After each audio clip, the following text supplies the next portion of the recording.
Okay, so I like to use this glass bowl whenever I make mine just because it does not stick to it quite as bad as it does some of the plastic containers. So I zeroed out my scales. I'm going to measure out 300 grams of water.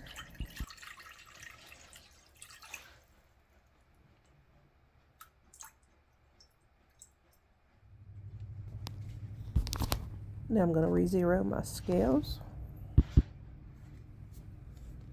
And I'm going to add 10 grams of salt. Make sure you use sea salt or kosher salt. You don't want salt with iodine in it for this purpose. If it's just a little over, that's okay. Next up, I'm going to measure in 100 grams of active sourdough starter.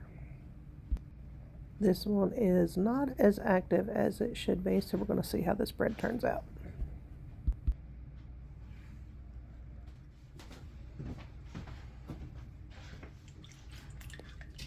Now you're going to stir it up to dissolve your starter into your liquid.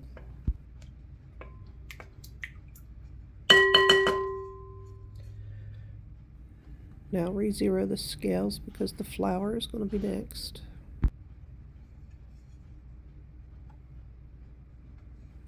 Now mix in 450 grams of flour. You can use all-purpose flour. You can use any kind of flour you want, but I use bread flour.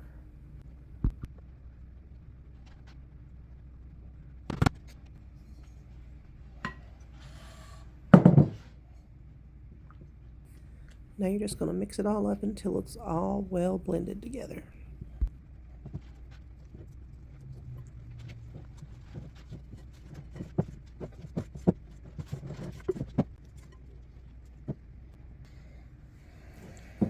Once I've gotten most of it incorporated and all of the flour wet, I usually just finish up with my fingers, but you can do it any way you want.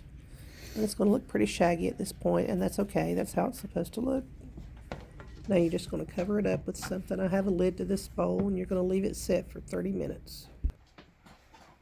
And now look at the magic of gluten. This has already started to bind together. See how smooth it looks whenever I pull it up? So you're just going to fold it 4 times. You don't have to fold it any more than that. Gluten is best developed with time. That's what really develops gluten. So just fold it 4 times, and you can see how it's already starting to change. Cover it back up, and you're going to wait 30 minutes again. Okay, another 30 minutes has passed, and so we're going to do the same thing we done just 30 minutes ago. So we're going to do the stretch and fold, and we're going to do the same thing. We're going to do it 4 times. Even though your dough is round, we're going to act like it's square, and we're going to do 4 corners, so to speak.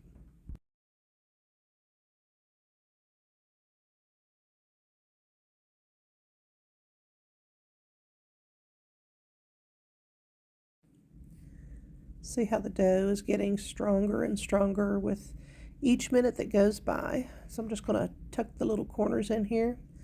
I'm going to cover it up, and we're going to wait 30 minutes again.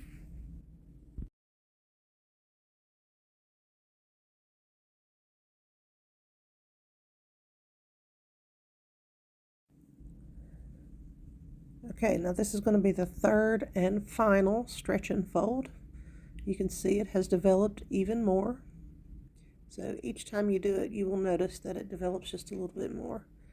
And the more you do it, the more you kind of get the feel of what the dough should feel like at each stage.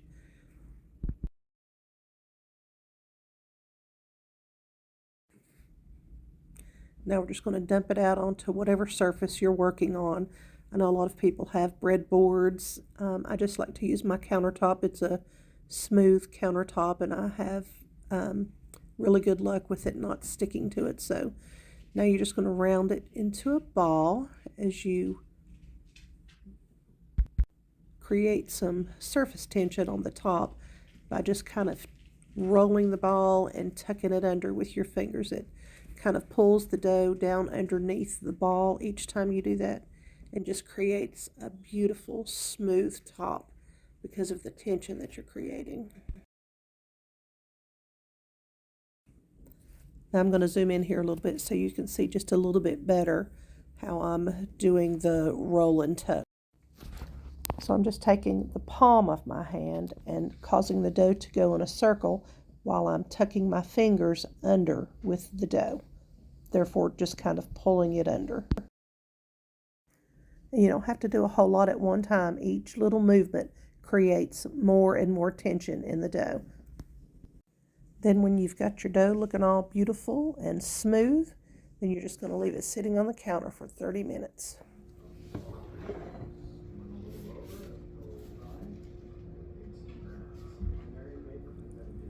Now I'm just going to sprinkle the top with a little bit of flour.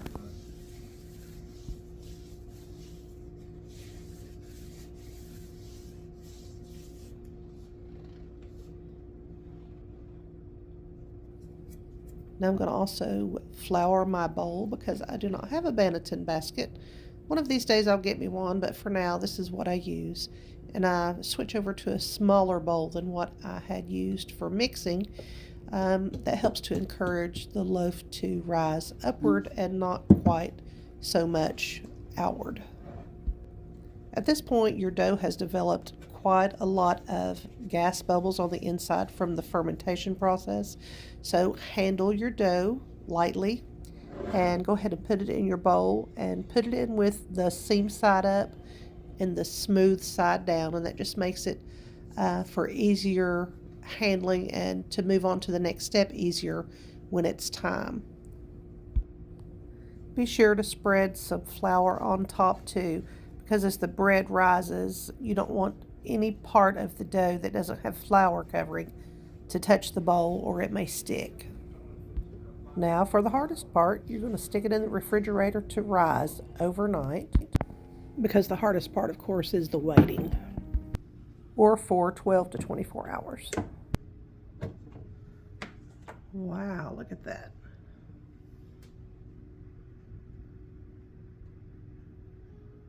It's risen quite a bit, I think.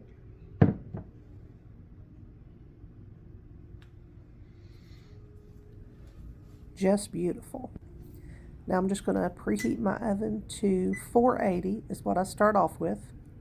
And then I will drop it back down to 450 after the first 20 minutes, which is when I will remove the lid of the Dutch oven.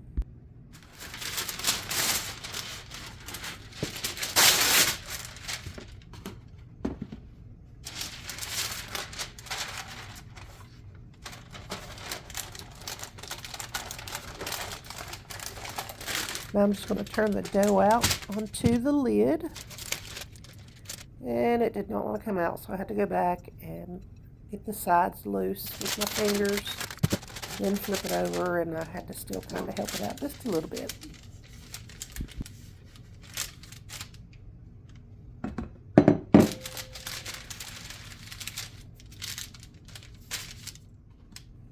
Now I'm going to sprinkle a little bit of flour over the top and smooth it out. Get ready for the next step, which is going to be scoring the dough.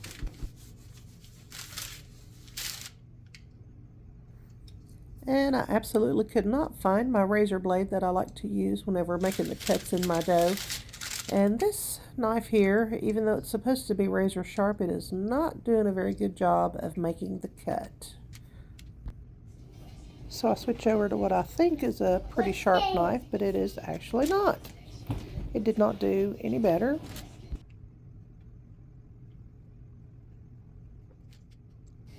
So then I just switched back over to the razor blade knife and used it anyway, even though it did not work the best.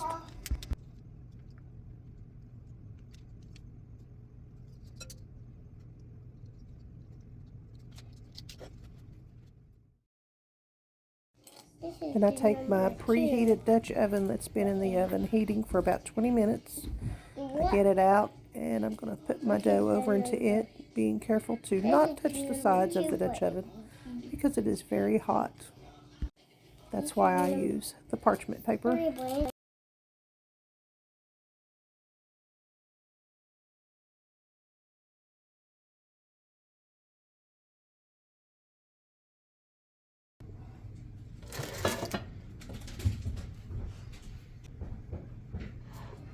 Now I'm just going to put the Dutch oven with the dough in it into the oven at 480 degrees for 20 minutes. And then I will remove the lid. Okay, it's been 20 minutes, so we're going to remove the lid and let the bread continue to bake so that it can turn brown. See, it's still a really light color. Now, it took my oven 20 more minutes to cook once I removed the lid, but it may not take your oven that long, so be sure and check it. Oh my goodness, that is so beautiful. And oh my gosh, if you all could smell this, it smells fabulous.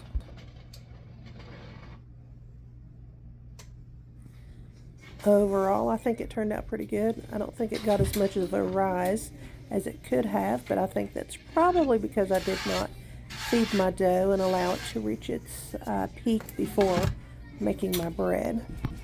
But that's okay, it is still going to be delicious.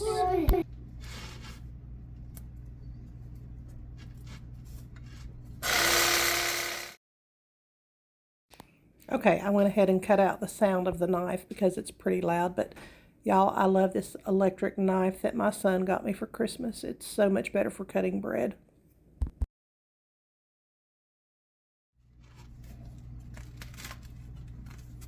And oh my goodness, there you have it. Look at that beautiful, even, open crumb in that bread. And oh my gosh, the smell is amazing. It smells so, so good. And now I'm just going to cut a nice big piece to eat, because that is the best part of making the bread. It's eating the bread. Isn't that just gorgeous? And I always like to take a bite of the bread before I put any kind of condiment on it so that I can gauge the sour flavor of it. Oh, and this one is just perfect, y'all. Now I'm going to put a little bit of butter on it because, you know, bread and butter just goes together. And y'all, I've never had a dog that begs for sourdough bread like this crazy dog does. He loves it. And of course, I must try one toasted. It's my favorite way. Okay guys, so there you go. There's our sourdough bread adventure. So now you know what it does. If you try to make your artisan sourdough bread without your sourdough starter being at its peak, it still makes bread. It still makes delicious bread. Even though you may not quite get the rise that you want, it's still delicious. You still got a good rise.